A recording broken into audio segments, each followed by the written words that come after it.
I'm Anissa Wright with UVTV, and we interrupt this program with breaking news. We have just received word that the long-anticipated book, The Other Chicago Mob, the true story of Gary Cohen, Man in Blue, is soon to be released. I repeat, the book, The Other Chicago Mob, is soon to be released. This according to informed sources who prefer to remain anonymous. Now back to your regular scheduled program, the interview with Gary Cohen and Verne Elliot Glassman.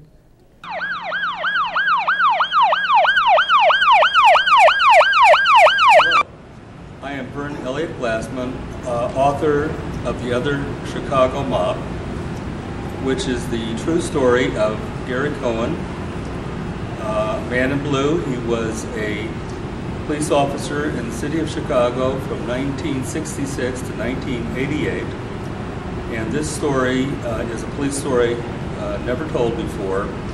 It takes you on the streets, on patrol. It gives you the gritty details of what happened, but it also tells the story of rampant illegality and corruption within the department. And as Gary says in the book, he had his share of that illegality. But at this time, he wants to tell the story. This is a story that's been covered up and not recorded, and to set history straight. Now, Gary? Hey, how you doing? I'm Gary Cohen, and I was a Chicago police officer for over 20 years, starting in the 1960s. There are those who say if you remember the 60s, you weren't there. Well, I was there, and I remembered. I remember the corruption. I remember the violence. I remember the absurdities. I had the opportunity to be an eyewitness to history and to work with some of the most unique characters to ever wear a badge. Read The Other Chicago Mob. It's entertaining, it's informative, it's shocking, and it's true. Gary, I have a question for you. This story today, today is 2009, but our story ends about 40 years ago. Do you feel that what we talk about is still relevant and current in Chicago today? Very much so. I think if anyone who's informed picks up a paper and reads the headlines of what is happening, what has occurred in Chicago, with the connection between the Chicago mob or outfit and the other mob, the police department, you will see the relevance in our story. Do you feel that without facing the reality of the corruption in the past, that the city can actually move forward and claim a new beginning today? It's such an important city. Absolutely not. I mean, I think that's one of the problems of the past has resurrected the future. Why is it that, and I should say, you and I have been working on this book for over a year and a half. Why do you think it worked as well as it did? Why were we able to work so well together to come up with what everybody feels is such a good product? Well, first of all, I think there's the element of trust. I mean, you brought out things that I had repressed for many years in a way that I felt that I could speak to you and entrust you with my story. Why did you tell the story? Well, not being completely altruistic. I did it for myself. It wasn't a catharsis or a mea culpa on my part, but it was a story that I felt needed to be told. It needed to be told from the truth because of the fact that people that were direct participants will no longer be here due to age restrictions and so on and so forth. So in other words, the lies of the past, when the eyewitnesses are gone, the lies of the past become the truth of the future. Yes. Gary, some of these stories on their face seem so outlandish it's hard to believe. Can you speak to that? Well, I can understand that, but obviously my stories are documented by both researchers and news articles. And of course, my own first-hand eyewitness account. which again is corroborated,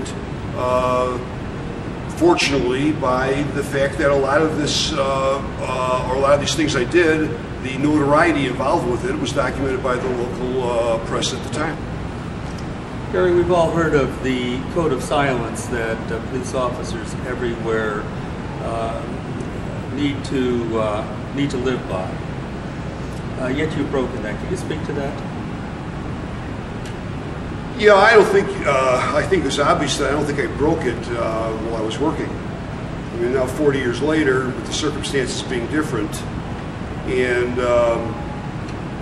many of the people and statute of limitations having run out, I think that I could freely talk about what had happened without jeopardizing or putting someone in undue harm, either myself or someone else. But are there those that you work with who will not take kindly to you airing out this dirty laundry? Oh, without a doubt. I mean, you know, there's obviously the valor and the dedication of the police officers, even at that time, or I shouldn't use the word even, but at the time during the 60s. And there are those who are just out and out corrupt. And I'm sure they're not going to like to hear what I have to say, but it's just too bad, I guess. The title of our book is The Other Chicago Mob. Can you comment on why that is appropriate? Yes, Verne. In Chicago or elsewhere, there are those who are familiar with the mob or the outfit. But in our book, we know that the police are there to serve and protect. But we have a chapter called To Serve and Collect. And if you read that, you'll understand where I'm going with this. Gary, I'd like to even further expand on that. It sounds to me that the police department was essentially an organized criminal enterprise, and that the participation was vast within the department. Can you give us some details?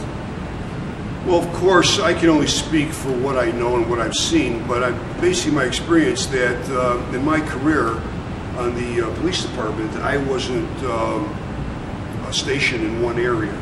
I had the opportunity, and I worked citywide, I worked many districts, I worked many units.